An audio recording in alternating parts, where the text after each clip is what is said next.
Welcome, Rebel Nation. On today's Rebel's Edge, markets take a small breather on the seemingly unstoppable Trump-fueled bull run. Bitcoin bulls rejoice as everyone's favorite crypto flirts pretty heavily with 90K. 90 seems like the next level before the magic 100,000. Don't say we didn't tell you so. And Shopify flies on an insane 6-quarter run of 25% growth quarter over quarter. How did they do that? We'll tell you how. All that and more on today's Rebel's Edge.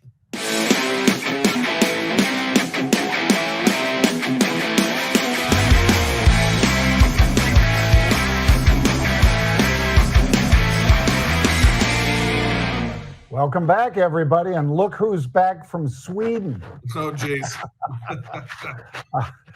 My brother Pete's over in Europe, Mark's over in Europe, but now they're both home. But Mark managed to get in front of a camera and a microphone today. Yeah, home, but not for long, John. I mean, you are on an absolute run of keynote speeches. You're down in Nashville, having finished your 6th in a row.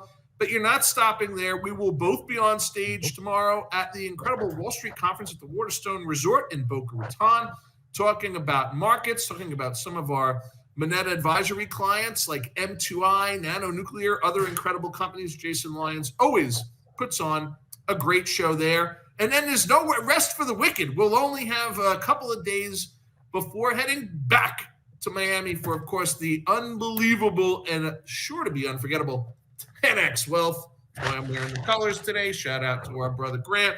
And then Rebel Mastermind on the 19th of November, which I have just been told is completely, and I mean completely, sold out.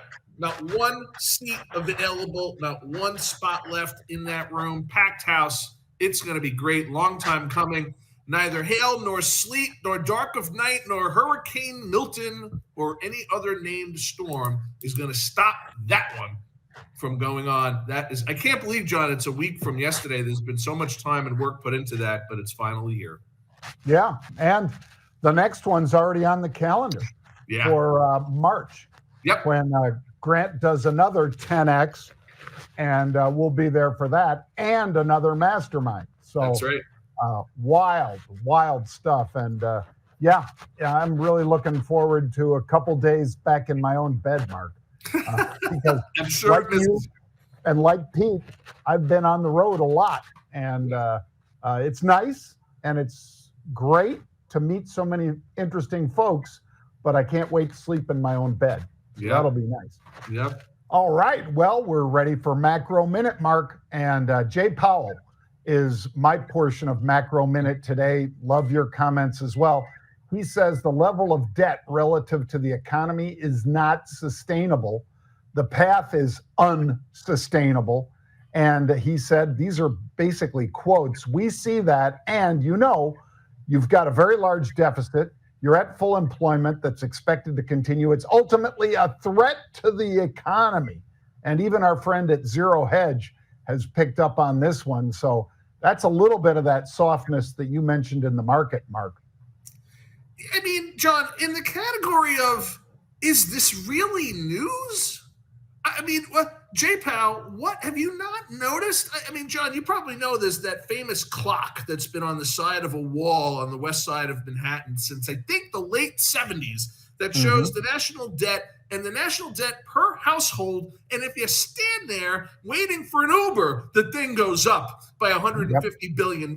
So what, I mean, I don't really fully understand this commentary, particularly on the back of him saying, guess what, Mr. President-elect, if you ask for my resignation, I ain't giving it to you. I ain't going anywhere yet. Very interesting to see how that thing plays out, particularly if Trump decides to take away some of the monetary policy powers of the Fed and bring it into the West Wing of the White House. I have no idea how markets are going to react to that. But I don't know, man. Jay Powell, really, you're thinking about this now? Maybe we should have thought about this in the last 4 years of $2 trillion of breakaway government spending. I don't call me crazy, but I'm going to get off my soapbox now. We should move on to Fantastic Futures. All right. Well, let's do it. And let's also say, Mark, that our friends at Hard Assets Alliance, Yep. And that's plural, assets, Hard Assets Alliance, folks, you can get silver or gold there. You get a bid from 10 different broker dealers for those kinds of assets. In other words, they will get you competitive bids and offers because you can buy or sell gold over at Hard Assets Alliance. They've done over 3.8 billion in transactions, and they have over 100,000 people that have availed themselves of Hard Assets Alliance. So if you scan that little code, you'll be able to become one of those 100,000 happy clients at Hard Assets Alliance. With that said, Mark, I'm going to say Bitcoin is my futures of the fantastic variety. It basically traded up to 89,000, like you said, just almost touching 90. The market cap surged past $1.74 trillion in market cap. That's a real big move. And obviously, one of the reasons is this, since 2009, will be the first crypto-friendly administration. What do you got, Mark? Yeah, and listen, I've been enjoying that. I've been enjoying the Ethereum bull run. When it looked like DJT was going to take it, I moved everything. I had a lot of USDC and been cash and things of that nature, put it all BTC and Ethereum, and have enjoyed watching that pop, obviously. And look, yeah, obviously investors and crypto enthusiasts looking forward not only to DJT taking office in January, but maybe even as enthusiastically, John, the unceremonious anticipated defenestration of Gary Gensler from the throne at the SEC. And producer Jared, if you want to put a translation of my unceremonious defenestration at the bottom, you can. Yeah, listen, my futures today, John, you know I love to watch the smart money. I love to see what the hedgies are doing. And the hedgies, going to talk a little bit of oil, the hedgies are going bullish big time on that sweet Texas tea. I'm talking West Texas Intermediate, highest levels of bullish buying activity in WTI and WTI futures since March of this year. That on the heels of OPEC's decision to delay a planned output hike and potential additional tensions in the Middle East. Very interesting to see how that plays out. They tend to be raising some of the biggest traders in oil and oil futures in the business. So curious to see how that plays out. Let's get into stocks. Let's dive into Live Nation, which had very bullish numbers, a new 52-week high. Ticketmaster parent basically said, hey, we've had cost controls that have helped, but what really helps is people paying up for tickets, because that's what they've been doing, Mark. They've been raising ticket prices, and anybody who's been to a concert, not just Taylor Swift, knows that ticket prices, especially those through Live Nation, have gone boop, boop, boop. And that's great for their profits. It's not so great for those of us who would like to go see Jelly Roll or Morgan Wallen or whomever you want to go see, even Taylor Swift. They're marking these things up like crazy, Mark. Yeah, and you know, all kinds of fees on fees and taxes on taxes. It's interesting. It was something that the Biden administration was talking about, you know, looking into some consumer protections around, price gouging, perhaps, and even around all of these fees on fees. If you've ever looked at all of the fees on your Ticketmaster receipt, it's remarkable. People don't even know. I don't even know what half of them are. And maybe some of this bullish activity in this name is fueled not only on what their performance has been, but anticipation of a more relaxed regulatory environment. Maybe the next administration is not going to go so hard on them. I'm not so sure that that's the case, but we will see how that plays out. But yes, Live Nation investors certainly rejoicing, new 52-week high today. Yeah, well, and let's talk turkey or maybe chicken because Tyson Foods shares were up as much as 10%, a little more. They've pulled back. I think they're still up about 8%, Mark. They had 92 cents bottom line versus 69-cent estimate. That's good. I would be careful here, though, folks. They're this close to a 52-week high. And in fact, they were about 70 cents away from that today. I worry that Mr. Kennedy, Bobby Kennedy Jr., is going to go after people like Smithfield, who he's called out, and the likes of Tyson for healthier production of meats and poultry. And a lot of what he is all about are Americans aren't eating healthy. If we let them eat healthy, they'll live longer. We won't have so many obese Americans and all the rest.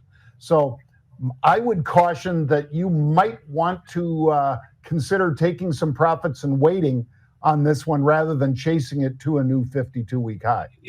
Definitely, John. I would strongly advise, especially if you had this one, you benefited from this run today, take your profit, be happy, and don't wait to get clucked by what might be coming in terms of additional regulatory. Because it's true, and this is not political, right? The reality of it is we are so far behind the rest of the world in terms of the healthiness of the foods that we consume. That's why, unfortunately, I think we lead the world in obesity, and something's got to be done. So we'll see. But I think you're absolutely right.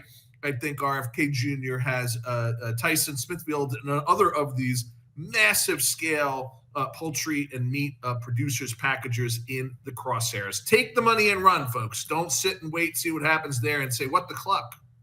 What the cluck? Well, sorry. What about Shopify, Mark? You, in the cold open, you covered Shopify. Yeah.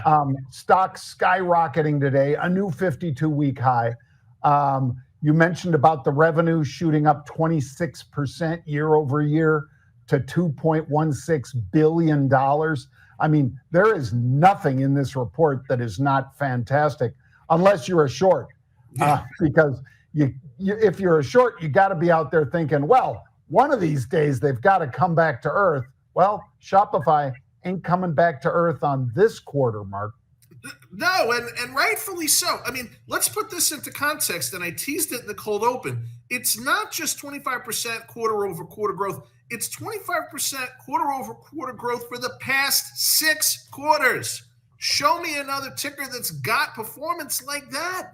Yes, the price is going higher, but I think deservedly so. And look, this is definitely one of the companies that was at the earliest stage of the forefront of the internet economy, benefiting during COVID from everybody getting their side hustle on, making their toaster cozies or whatever they were doing, enabling them with a few clicks to have their own e-commerce store and do all of that. This thing is a Swiss Army knife of e-commerce for small business, and I think it's going to continue to benefit. Look, again, you talk about the regulatory outlook. Lots of smart analysts are saying the big tech names are going to benefit from reduced regulatory environment. This one could be further buoyed from that, as well as their absolutely stellar performance. And not to mention, Christmas holiday spending is about to kick off and be in full swing. I think that's also why we saw the kind of ridiculous performance from tickers like one of my favorite BNPL names, like Affirm, that just soared earlier this week. Kudos to all of you that were in that name.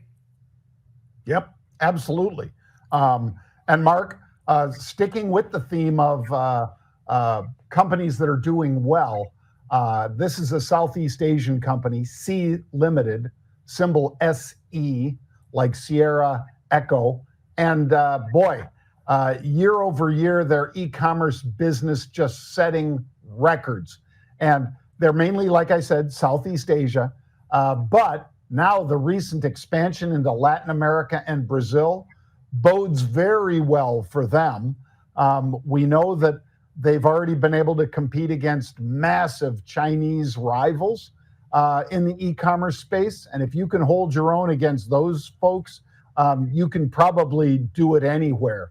To borrow a little bit from Jay-Z, if you can make it here, you can make it anywhere. Yeah, I think these guys, C Limited, is going to do very well. And believe it or not, they benefit from that same holiday shopping season that Mark just described. And I think this is one to keep rather than to exit. Yeah, I wouldn't disagree with that. I mean, look, they have one of the largest footprints in e-commerce in Southeast Asia, so a lot of their success story is around the moat that they've created competitively, and as you mentioned, even as compared to some of their Chinese rivals, who, by the way, are probably struggling right now as the Chinese government tries to figure out how to get that economy kickstarted again. So it's definitely one to watch. Also, I'm very curious to see, John, how they're going to do in terms of their expansion into LATAM. As you know, they've got designs on taking over the first place position for e-commerce in places like Brazil. That would obviously be a pretty significant additional reason to be bullish on this thing. It is a 2-year high on the stock. It's up more than 175% year to date, so I wouldn't try to chase it, but I wouldn't necessarily look to kick it out of bed either. So let's keep this one on the radar. Yep. All right. Well, Mark, I know that you've had your eye on some sports, so let's hit sports before we throw it back to whatever else you guys were doing prior to the Rebel Edge today. Well, listen, John, our beloved Miami Dolphins, right? We consider Miami our second or third home city. We'll both be there a little bit later. Trying to salvage their 2-6 start to the season with their win over the LA Rams could be the way that they regain that Dolphin magic. They won at SoFi Stadium for the second year in a row, this time 23-15 in the Rams. What do you think, John? Are they back on track, or is this a team to watch as this season continues to progress, or does the way that they started the season just leave them so far behind that it's going to be hard to play catch-up? Well, this is one of those things, Mark, where with this Tua, their quarterback, fabulous talent, kid played at Bama, crushed it, came out, was a phenom in pro football, the NFL, of course, but then unfortunately has had issues not with so much his shoulder or his legs, but with his head. He's had several concussions, and he signed a very lucrative contract, which he deserved. But now, when you look at that 2-6 start, a lot of it was because he was not able to play for weeks and weeks. With the NFL's concussion protocol, he was basically sidelined. And I'm not saying that's a bad thing. I think it's a good thing that they're watching these guys as closely as they are. But when your star quarterback can't play, it's understandable that all of a sudden you slip to 2-6. And now, after a very impressive performance against the Rams, where they beat them 23-15, they might not be done. They just got to keep Tua from running, because for the most part, he doesn't get hurt in the pocket, Mark. He gets hurt when he runs, because he's a gutsy kid and he doesn't slide the way a lot of other quarterbacks do. And he ends up taking knees or elbows to the head as he's trying to get that extra yardage. And that is something that all of us would say, don't do that. It's not worth it. And it's certainly not worth it if it causes him to have to give up a fabulous career. But the Rams, they are a great team, Matthew Stafford and his group, but they were held in check by the Dolphins. I bet there's a lot of people in Vegas, Mark, where you and I will be in a couple of weeks. There's a lot of people in Vegas that probably are not happy with this outcome. No, and listen, it's a continuing story. We cover it a lot on the show about how injuries continue to plague the league, particularly with quarterbacks. And yeah, Tua is a kid that likes to, he can throw the ball, but if he likes to run the ball too, maybe more so than most QBs. We'll see how that plays out. John, of course, in honor of Pete, who I think will be rejoining the Rebels Edge tomorrow, if I'm not mistaken. I know you and I won't be on because we are on stage literally all day tomorrow. Looking forward to that. Always good to be on stage with you. But Pete always likes us to cover what's going on in the NCAA and college football. Tell us what you're watching. Well, and I guarantee Pete was watching this even from over in France, Mark, because it's been a pretty fabulous year. And we've mentioned some of the reasons. The depth of some of these teams is not what it used to be. I give credit to, I'm not blaming, I give credit to the portal for that, because a lot of guys that were backing up superstars, and they in their own right might be a pretty, high up 4-star pick out of 5 or whatever. I think a lot of those guys have gone on to play at other institutions like Vanderbilt, like Colorado, and so forth, rather than being a backup for 3 or 4 years at Bama or Georgia or whatever it might be. So what I'm looking at, Mark, is that Georgia lost. They lost to Mississippi, the Old Miss, and Lane Kiffin pretty much put a whooping on a very good Georgia team, dropped them down into the 2-loss category. Miami lost their first game, and our Cal Golden Bears almost beat them, but then, had an issue right at the end of the game and did not beat Miami, but Miami lost to Georgia Tech to knock them out of the ranks of unbeaten. Here's the way it looks to me, other than the top 3, Mark. It's Indiana moves up to number 4, and they're 10-0.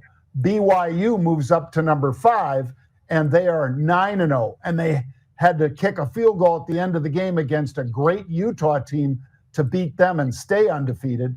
And then you've got a 300-yard passing game out of Miami that kind of was just wasted, like I say, because they tried to make that big comeback against Georgia Tech, and for the second year in a row, maybe, they just were not able to get it done. And so right now, there's Bama and Georgia with 2 losses on the outside looking in, maybe, but they did expand the number of teams this year. So it might not be over for them just yet. They might have another shot, and they do have great teams. But again, the depth, Mark, is not the same as it used to be at Alabama or Georgia. Yeah, and the impact of the portal, right? It's something we talk about and we cover a lot. We're going to continue to cover because it is definitely a game changer in the NCAA. With that, folks, thank you, John. We're going to do a little shameless pub. Thank you for joining us for another episode of The Rebel's Edge. Tomorrow will be Pete, maybe even the prodigy Justin Nugent, the man himself from the Rebel Roundup. John, we just keep getting email after email, cards and letters, as the great Johnny Carson used to say, absolutely praising this kid and his work in the Rebel Roundup. We love him. He's going to be live with us. We're flying him all the way from Hawaii. He must be good because I'm cheap when it comes to that stuff. We're flying him all the way from Hawaii for the Rebel Mastermind on the 19th, just a week from yesterday. Cannot wait for that. And folks, if you snoozed and you losed, I think that's a word, and you're not getting it into the Rebel Mastermind because that is sold out, good news, fret not. Don't cry for me, Argentina. You can join us, as John said, on March the 22nd at RebelCon 2025. This is going to be day 3 of 10X GrowthCon, possibly the biggest 10X GrowthCon ever before. Grant was out with our friend and the president of Cardone Enterprises, Jared Glant, walking the MGM stadium and amphitheater just the other day, laying out the groundwork for that incredible event. We're talking like 8,000 people live. John, you'll be on stage, I know, coming out to the fireworks and the thumping music. So we're definitely going to be inviting the entire Rebel Nation to that. That's the 10X GrowthCon, March 20 and 21. And then RebelCon 2025, brought to you by Mark Rebellion in conjunction with Cardone Enterprises, March the 22nd. Producer Jared, if you would pop up a QR or a title tile so folks can scan, buy tickets, call their sales rep, reserve their seat now before they sell out, just like the Mastermind sold out. Yep. Well, great job, Mark. Wonderful to have you back. JW, Jared, great job as usual. And tomorrow it'll be Pete and most likely the prodigy, Justin Nugent. So we appreciate all of you joining us today, folks. Mark and I will be in Miami tonight through Thursday, but Pete will be here with Jared, with Justin Nugent as well, tomorrow at 1 p.m. Eastern Time.